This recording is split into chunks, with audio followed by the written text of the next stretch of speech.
warung ini SMK Yadika 8. Oke, untuk hari ini kita akan membahas tentang calon ketua OSIS SMK Yadika 8 bersama dengan Pak Wigandi, Wakil Kepala Sekolah, dan Pak Abdul Hamid sebagai pembina OSIS, dan berserta anggota ketua OSIS SMK Yadika 8 yang calon SMK yang paling hebat nanti ketua OSISnya. Amin. Di sini kita akan mewawancari anggota SMK OSIS SMK Yadika 8 bersama dengan Pak Wigandi dan Pak Abdul Hamid. Sebelumnya untuk Pak Abdul Hamid, ada visi misi dari anggota OSIS sebelumnya? Saya ya Pak Ridwan ya. Terima kasih waktunya diberikan dari Pak Ridwan ke saya untuk pembina OSIS.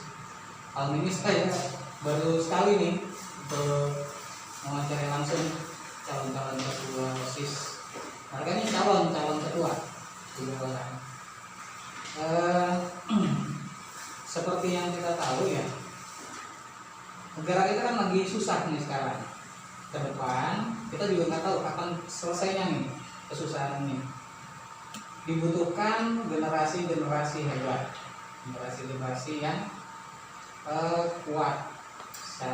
Ada tiga poin generasi yang dibutuhkan untuk keluarnya bangsa Indonesia ini dari masalah yang sedang sulit ini. Ya, generasi yang secara intelektual bagus, secara mentalnya juga kuat, terus dari sisi emosionalnya juga stabil. Nah, tiga itu ya yang dibutuhkan. Makanya dalam sekolah itu dimunculkanlah OSIS sebagai satu sarana buat generasi terpilih ini, yang insya Allah 3 orang ini ya nantinya akan satu terpilih jadi ketua. Tapi yang dua bukannya tidak terpilih, mereka akan mendampingi sang terpilih untuk menyukseskan program OSIS. Jadi ada program kerja OSIS yang nanti harus disusun. Itu nantinya harus sesuai dengan visi dan misi dari OSIS. Ya. Di mana visi kita itu adalah OSIS itu menciptakan lingkungan sekolah yang menciptakan semangat belajar, terus juga menciptakan kreativitas, terus akhirnya nanti akan menghasilkan generasi yang tadi kita harapkan, intelektual, tidak juga intelektual saja, mempunyai mental yang kuat. Terus yang ketiga juga harus mempunyai emosional yang stabil. Ya, itu harapannya. Dan kita juga punya misi banyak misi OSIS ya. Dalam rangka untuk menciptakan dan menghasilkan kesuksesan visi yang sudah kita buat. Nanti program-program kerja itu OSIS, calon OSIS ini ada Bina, terus Desri, ini Septi bukan? Septi. Kalian bersama tim, bersama pengurus nanti akan membuat program kerja. Bapak sebagai pembina, aku harus tahu apa program-program kerja kalian. Ya. Kemudian nanti akan kita realisasikan, sehingga nanti kita akan bisa menilai juga apa yang kita sudah idekan, apa yang sudah kita angan-angankan, kemudian kita laksanakan. Nanti akan kita evaluasi kesuksesan kita itu sampai di mana. Tidak, Bapak hanya selalu berharap, selalu yakin terhadap apapun. Jangan pernah patah semangat. Selalu yakin apapun pasti akan bisa kita selesaikan, asal kita bersama. Ya. Mungkin arahan saya pertama itu dulu, Pak Iwan. Nah, terima kasih. Mungkin nanti ada dari Pak Wakil Kepala Sekolah, Pak Wigandi. Untuk Pak Wigandi sendiri, untuk dari program OSIS, calon ketua OSIS ini seperti apa Pak Wigandi? Ya, terima kasih pada Pak Ridwan untuk waktu yang sudah diberikan. Ya. Jadi ada beberapa pesan yang ingin saya sampaikan kepada para pengurus OSIS yang baru. Di mana dulu juga saya pernah jadi pembina OSIS ya. Ini pernah membawahi Hebat OSIS nih pembina. selama 15 tahun. Lama Jadi kalian di sini yang di depan ya, calon ketua OSIS ya. Jadi OSIS itu organisasi yang penting di dalam sebuah sekolah. Karena OSIS adalah satu-satunya organisasi yang diatur di dalam sebuah sekolah. Dan nanti kalian akan membawahi berbagai macam organisasi kayak ekskul nanti semua akan ada di bawah kalian. Ya, siswa-siswa dan sebagainya. Oleh karena itu anggota-anggota OSIS itu harus bisa menjadi panutan buat orang-orang. Karena nanti kamu yang akan dinilai. Ya.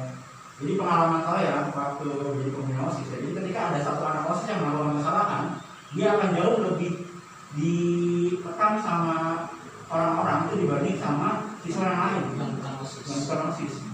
Jadi pesan saya, kalian sebagai anak OSIS, apalagi kalian berpikir sebagai pemimpin OSIS, biar bisa jadi panutan untuk teman-temannya. Ya. Panutan buat apa? Buat apa aja? Ya.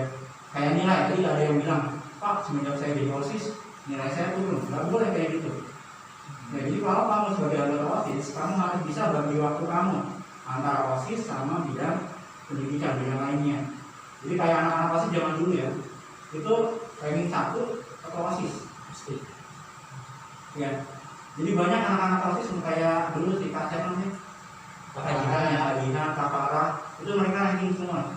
Pelanggarannya pokoknya ranking 3 besar. Kadang temennya dia balik, lihat, dia yang juara malah dia memang ketua OSIS, jadi itu ya. Jadi saya nggak mau dengar ada alasan ya. Kamu nanti jadi ketua OSIS atau jadi anggota OSIS, nilainya pun alasannya kemarin saya sibuk di OSIS. Ya jadi kamu ini panutan. Jadi bagaimana orang lihat kamu, saya pengen jadi kayak ini, kak ini nih, udah jadi ketua OSIS, kemudian ranking 1. Ya bisa ya nanti kamu ya jadi panutan buat adik-adik kelas kamu nanti. Kemudian ya kamu juga sebagai seorang pemimpin, kalau pemimpin itu apa nanti? Leader. Ya, pemimpin dulu saya pernah saya bilang sama yang apa namanya angkatan sebelum kamu, ya asal katanya dari mimpi. Ya, pemimpin ditambahin apa? N. Ya. Jadi dari mimpi-mimpi kalian ya, tambahkan N itu nyatakan. Jadi jangan cuma mimpi, jangan cuma ngayal, ya, tapi dinyatakan dalam direalisasikan apa yang kamu impikan. Ya, biar kenapa? Biar jadi SMK yang 8 ini dikenal oleh masyarakat. Biar jadi SMK yang 8 ini besar. Jadi si Ida itu udah ngomong sama saya, Pak, gimana Pak nanti kalau selesai corona ya, kita bisa ngadain acara nggak? Oke, itu udah bagus ya, itu baru rencana. Ya, jadi kalau nanti rencana. Setelah corona kamu ada acara, ya semoga corona ini selesai. Ya, jadi itu dari pesan saya satu ya, ada pesan saya. Jadi kamu bisa jadi pertama suri teladan buat teman-teman kamu. Contoh. Yang kedua, kamu bisa bagi waktu kamu antara belajar sama OSIS. Ya. Kemudian yang ketiga, kamu bisa punya cita-cita, mimpi, dan kamu nyatakan untuk memperbesar SMK yang ke-8. Ya. Semuanya dari segi disiplinnya juga. Jadi kalau bisa anak OSIS itu datang paling tepat waktu dan gak terlambat. Ya. Kemudian kalau misalnya belajar online, di absen duluan. Desi yang di absen duluan. Desi dulu. Anak OSIS pasti orang tak ngomong gitu nanti. Ya. Jadi kayak mana? Ini di absen langsung duluan nih. Kalau dia paling belajar nanti paling banyak pagi. Jadi dia jadi papan buat teman-teman. Yang saya rasa itu aja. Nanti akan saya ada beberapa pertanyaan nanti yang mungkin akan saya sampaikan, yang saya berikan nanti kepada para calon ketua OSIS. Terima kasih. Oke, gimana Sobat Waramiri? Nasihat dari Pak Wiganti dan Pak Abdul Hamid untuk calon ketua OSIS sangat-sangat bagus ya. Nah, saya mau memperkenalkan diri nih sama calon-calon ketua OSIS yang calon ketua yang hebat nantinya di SMK yang ke-8. Nama sama kelas. Oke, saya ingin kenalkan dari siapa namanya? Sama kelasnya? Nama saya Dina Spesi dari kelas 11 akuntansi. Oke. Perkenalkan, nama saya Desi Sapitri dari kelas 11 OTKP. Selanjutnya? Perkenalkan, nama saya Septi dari kelas 11 OTKP. Oke. Untuk calon ketua OSIS, di sini kan kalian untuk menjadi ketua OSIS pasti mempunyai tujuan ya. Tujuannya itu kan kita juga belum tahu masing-masing pasti beda ya pemikiran orang ya untuk individu masing-masing. Saya ingin coba tanya dulu sama Dina, tujuan kamu untuk menjadi ketua OSIS apa? Tujuan saya itu pastinya memajukan kinerja Memajukan kinerja dari tahun ke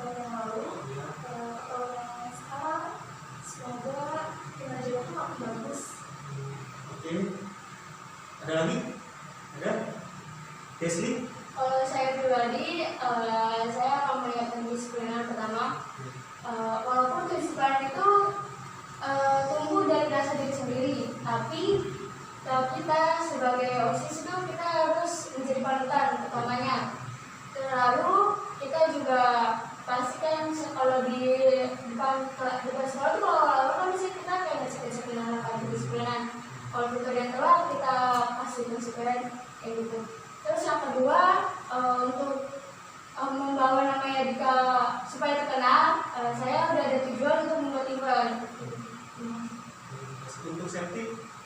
Sebenarnya sama kayak Desi, karena kalau OSIS pasti kedisiplinan dan pelatihan. Dari pakaiannya kita harus pakein pakaian muridnya kan secara rata-rata murid juga mengakomodasi dan segala macam itu sih Pak yang bisa lakukan. Oke.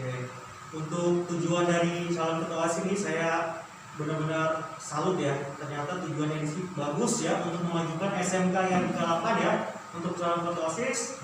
Untuk Pak Wigani dan Pak Abdul, apa ada pertanyaan untuk calon ketua OSIS SMK yang ke-8? Untuk dari Pak Wigani? Jadi tadi ada yang tentang disiplinan ya. Jadi tadi ada kasus pagi-pagi. Ya, ternyata misalnya nanti ya kamu dapatkan kamu atau anggota kamu nanti terlambat ya. Itu gimana? Kalau misalnya ya sama, kalau kita kan itu udah ada pertiketnya gitu. Walaupun dia anak OSIS, dia terlambat, ya kita anggap dia juga siswa biasa, dia udah kayak sama itu kalau dia terlambat, dia nggak ada satu kode sama OSIS, tetap kita kasih konsekuensinya. Dihukum misalnya ada hukuman yang lebih berat dari anak biasa nggak? Enggak, kita samain. Kalau misalnya itu dia lari, ya kita suruh lari, nggak ada yang disuruh cuman lari 2 atau gitu. Kemudian pertanyaan selanjutnya, kalian kan tahu nih sekarang ya banyak yang marah yang tentang omni KUU Omnibus Law ya. Jadi banyak tuh anak-anak yang nggak tahu apa-apa, mereka tiba-tiba pada ngumpul ikut demo. Ya, pendapat kamu gimana? Untuk Yang masih jadi. pendapat saya pribadi itu kayak kalau mau demo nih boleh, tapi kita tuh harus tahu dulu tujuan kita tuh apa. Lalu coba diizinkan dulu sama orang tua. Kadang kalau demo siapa yang mau tanggung jawab juga kalau misalnya itu. Ya bakal diizin sama orang tua. Kan ada juga kayak orang tua sana ya udah ikut aja gitu. Tapi anaknya ini nggak tahu dia ikut demo itu cuma buat seru-seruan. Tapi dia izinnya beda ke orang tua. Kalau misalnya kata sekolah nggak boleh, jadi mereka sekolah ini anak-anak OSIS, anak-anak SMK yang dari 8 nggak boleh. Nah sekarang kamu tugas OSIS untuk meyakinkan bahwa nggak ada anak-anak SMK yang dari 8 yang ikut demo. Kamu gimana? Cara aku sendiri ya patuhi. Kan kita juga nggak tahu ya, siapa tahu ada yang itu diam-diam ikut gitu kan. Menurut saya tuh ya kita sebagai OSIS kayak perhatiin murid-murid yang lain. Walaupun kita lagi kayak gini, tapi kita harus juga kayak perhatiin. Kan kita biasa sosial media. Pasti tuh anak-anak yang ikut itu cuma buat pamer doang. Pasti dia bikin status gitu. Yang kita panggil dia buat ke sekolah, walaupun dia mau, yang secara langsung kita datang aja ke rumah buat ke sekolah. Karena itu pada dari sekolah karena dia nggak boleh itu. Untuk masa selanjutnya sekolah yang namanya. Kan lagi pandemi nggak ada datang rumah, juga udah ada, nggak boleh. Kan kalau walaupun dia bilang, kita nggak tahu kalau dia bakal datang atau enggak. Terus buat cek ini ya, kan tadi udah saya udah bilang ya, jadi kamu harus bisa membagi waktu ya antara sekolah sama OSIS. Sekarang caranya gimana? Biar nilai kamu bagus, kemudian kerjaan kamu juga setimulan kamu. Sebenarnya kan OSIS nggak setiap waktu ya Pak, ada bagiannya. Kalau misalnya seandainya nggak pandemi, OSIS hanya di sekolah, di rumah waktunya belajar. Itu Pak, bagi waktunya. Terus misalnya gini, jadi ada anak misalnya dia anggota OSIS nih, kemudian nggak ada acara OSIS, jadi tiba-tiba dia bilang sama orang tuanya pulang sampai malam karena ada acara OSIS. Kita tanya dulu Pak, maksud dia ngomong kayak gitu apa? Pasti setiap orang ngomong pasti ada alasannya. Alasannya apa? Kita tanya dulu alasannya, baru kita tanya lagi. Maksudnya apa? Kok bawa nama OSIS gitu? Padahal nggak ada kegiatan OSIS gitu. Terima kasih. Mami gimana Mami? Kami Kalau saya kan melihatnya gini ya Iya. Pak Ridwan, kalau OSIS itu kan seperti yang sudah dibicarakan di awal itu bahwa anak-anak terpilih lah istilahnya gitu, anak-anak yang menjadi contoh teladan itu yang paling penting poinnya sebenarnya. Pertanyaan saya, sanggup enggak kira-kira ketua bisa menjadi teladan, bisa menjadi contoh untuk tidak tadi yang diharapkan ya Pak ya? Apa tadi tidak bisa berwaktu, terus yang tadi sampaikan tadi lah 3 poin sebagai calon ketua OSIS. Kalau saya sendiri ya, misalkan dari bagi waktu sebagai calon ketua OSIS, saya tuh biasanya misalkan di sekolah suka ada jam kosong, saya di situ kayak mencoba tugas-tugas yang misalnya bukunya itu masa itu juga. Misalkan saya dikasih tugas tapi bukunya besok aku bisa, saya mengerjakan malam kayak mengejar target. Oke, satu itu dulu masalah bagi waktu. Kalau Desli, Untuk masa pembagian waktu itu sih pribadi kan, kita nggak tahu jam kosong orang itu biasanya kapan. Tapi kalau sesuai kita itu sudah kayak diri sendiri, karena kalau misalnya ada yang benar-benar dia rajin, ada jam kosong ya dia ngejar target nih. Tapi ada juga kalau ada jam kosong dia malah ada. Kalau saya pribadi saya punya cara tersendiri sih. Iya. Penting itu soalnya begini, generasi sekarang kan kebanyakan dibilang generasi hedon ya. Ngerti nggak generasi hedon itu apa? Orang yang senang, terlalu senang, banyak senangnya gitu, nggak mau susah gitu. Jadi kadang ketika melihat tugas pas susah nih, mereka lebih senang main HP gitu. Jadi akhirnya waktunya berbulan kan gitu. Nah tadi pertanyaannya nanti kita jawab yang kedua ya, caranya gimana? Kalau safety gimana? Kalau pendapat saya tergantung sih Pak. Kalau misalnya lagi adanya tugas OSIS, ya kita kerjain dulu tugas OSIS. Kita lebih milih dulu mana aja deh. Kalau misalnya paling penting misalnya OSIS, ya OSIS dulu. Kan sekolah misalnya pelajaran kan misalnya bisa dikumpulin hari esok atau hari gimana. Kalau misalnya OSIS misalnya hari ini, karena mau ada event besok, ya pasti kita kerjain yang terpenting dulu. Gitu Pak. Oke, poin 1 tentang bagi waktu ya. Oke, terus yang poin 2 menjadi contoh, bisa jadi contoh. Ini yang dulu nih, kalau yang alumni sebelumnya yang pernah jadi ketua OSIS itu kayak apa tadi kan, terus di atasnya lagi ada Kak Budi. Itu orang yang punya kelebihan lah, gitu ya. Di sekolah atau di bidang mungkin di kurang, tapi di bidang lain di mana bisa menjadi seperti mereka kalau Kalau dari kita itu ya Pak, aku kedisiplinan. bisa menjadi yang terbaik. Kalau saya pribadi sendiri, saya yakin saya bisa menjadi yang terbaik. Soalnya misalkan kita percaya akan kita bisa menjadi yang terbaik, itu melalui perilaku kita. Jadi kayak datang tepat waktu, atau kita kayak udah apply gitu, kita bakal di sini sampai dari sini. Berarti misalkan kita udah percaya diri sama diri kita, udah yang kita susun segala macam, tinggal ngejalanin, kita pasti bisa. Kalau anggotanya ada yang nggak bisa ngikut, Mungkin kita kasih tahu dengan cara yang kita berhasil kayak gitu. Kita kasih tahu misalkan memang tidak bisa, kita kasih tahu dengan cara yang lain. Selama sudah bisa, kita cari titik di mana dia bisa. jadi yang terbaik. Saya yakin saya jadi yang terbaik karena saya sudah punya anggota. Kalau misalnya nanti saya kepilih menjadi ketua, kenapa saya bilang kayak gitu? Walaupun sepercayanya saya untuk menjadi terbaik, kalau saya nggak punya anggota, saya nggak bisa jadi apa-apa. Kalau saya harus yakin bisa Pak. Karena kalau misalnya nanti jadi pemimpin, kalau kita nggak yakin, nanti anggota kita bakal bengkok, bakal nggak jalan. Jadi kalau misalnya kita yakin, pasti kita bisa ngelakuin itu, semangat. Kalau misalnya cukup dulu deh. Tapi kalau bapak ya, bapak merasa gini, satu yang jadi kendala Bapak sebagai pembina ya nanti. Ini sanggupkah kalian sebagai ketua?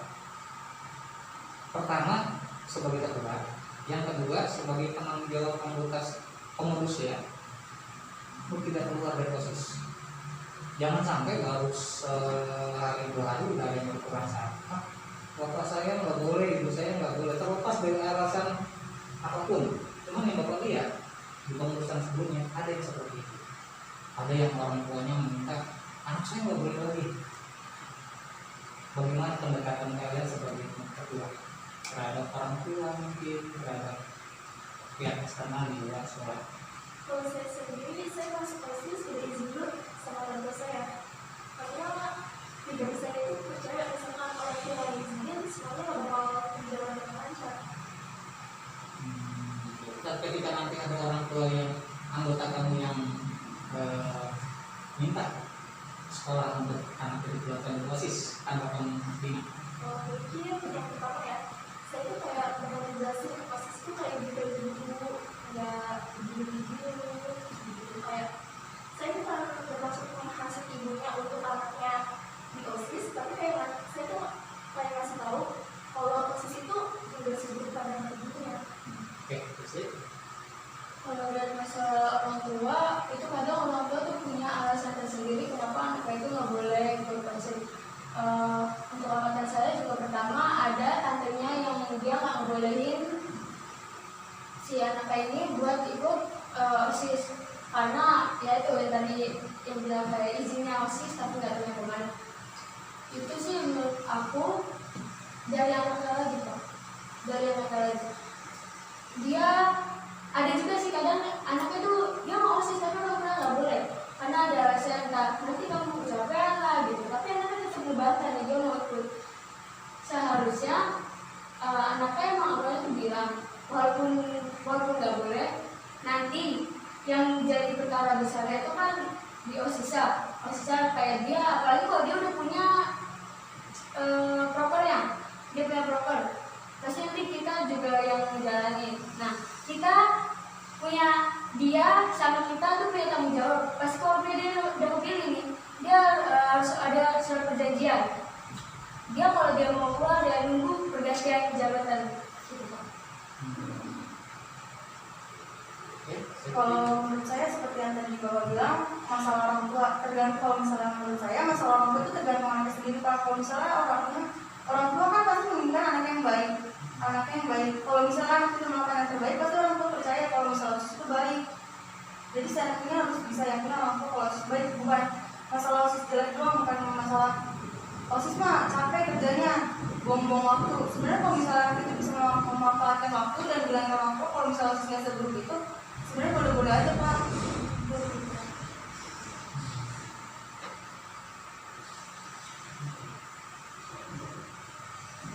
Oke ya, harapan Bapak sih terlepas siapapun nanti di antara kalian bertiga yang terpilih, kalian tetap solid, ya.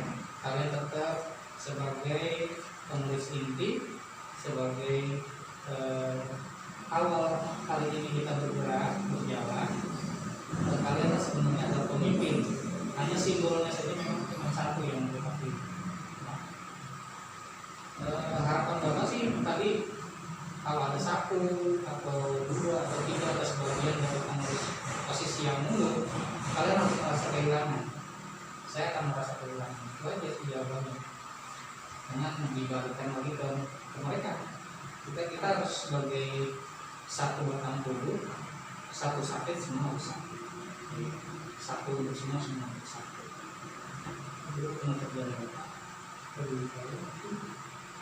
Terima kasih atas jawabannya yang bagus sekali jawabannya. Mungkin yang bisa dapat saya simpulkan yang pertama ya. Jadi tadi si Seti bilang kalau jadi anggota OSIS itu susah ya. Kemudian katanya ada yang bilang intinya semua susah ya. Tapi nggak ada yang nggak mungkin untuk dikerjakan. Apalagi nanti kalau kalian kerjanya nggak sendiri kerjanya, tapi bareng-bareng ya. Segala hal yang berat jika kamu itu rame-rame bareng-bareng itu insya Allah akan jadi jauh lebih mudah ya. Kemudian pesan yang kedua, nggak ada segala sesuatu yang sia-sia Jadi kalau kamu jadi anggota OSIS, kamu kerja kemana-mana, juga kelas, punya sesuatu, itu pasti ada manfaatnya buat kamu. Ya, bukan sekarang manfaatnya nanti, bagaimana? Ya, nanti ketika kamu kerja, oh kita udah biasa nih kamu berikan umum. Oh kita udah biasa nih kerja kayak gini, kita udah biasa kerja kayak gini, karena itu udah OSIS. Jadi insya Allah kalian bisa dapat manfaatnya nanti. Kalau nggak sekarang, Ya, kalau nggak sekarang, nanti pasti insya Allah pasti ada manfaatnya. Ya. Kemudian yang tadi yang tentang orang tua nggak dibimbing anak ya. Mungkin kenapa orang tua nggak dibimbing anak? Mungkin karena melihat ketika dia masuk OSIS nilainya turun, atau ketika dia masuk OSIS banyak waktu dia untuk keluar. Ya, jadi nanti saya pesan saya ya buat kamu sebagai ketua OSIS, waktu untuk ngumpul itu dipergunakan semaksimal mungkin. Jangan nanti ketika kamu ngumpul ngomong-ngomong dulu, ngobrol-ngobrol, terus apa-apa itu begitu udah sore. nanti orang tua tahu. Jadi kalau bisa kamu bisa ngatur waktu kamu untuk rapat. Jadi rapat jam segini banyak yang terlambat. Karena kalau ada satu orang yang terlambat itu rapatnya nanti mohon. Ya, jadi itu santai buat kamu. Jadi biar nanti orang tua bilang oh nih anak saya masuk OSIS jadi berapa waktu, di dalam pinter, jadi disiplin. Kalau bisa kayak gitu. Kalau kayak gitu percaya sama saya nggak bakalan ada orang tua yang melarang anaknya masuk OSIS. Ya. Oke, baik, terima kasih. Itu aja dari Pak Gandhi dan Pak Bukit. Wah, sobat warawiri untuk pertanyaan yang diberikan sama Pak Wigandi dan Pak Bukit itu benar-benar bagus untuk calon ketua OSIS. Ya, untuk saya harapkan sih untuk calon ketua OSIS semoga menjadi pemimpin yang bagus dan memajukan SMK yang 38 ya. Untuk nantinya untuk sobat warawiri ya, nanti tinggal kita ada channel baru lagi dari kita ya, dari video baru dari kita. Nonton lagi untuk ketua OSIS karena di sini sekarang kita wawancara dari calon-calon ketua OSIS. Nanti untuk ketua OSISnya kita akan lanjut di channel kita satu lagi. Oke? Untuk terima kasih untuk Pak Wigandi dan Pak Abdul Hamid dan calon ketua OSIS. Sampai ketemu di Sobat Warawiri SMK yang 38. Oke.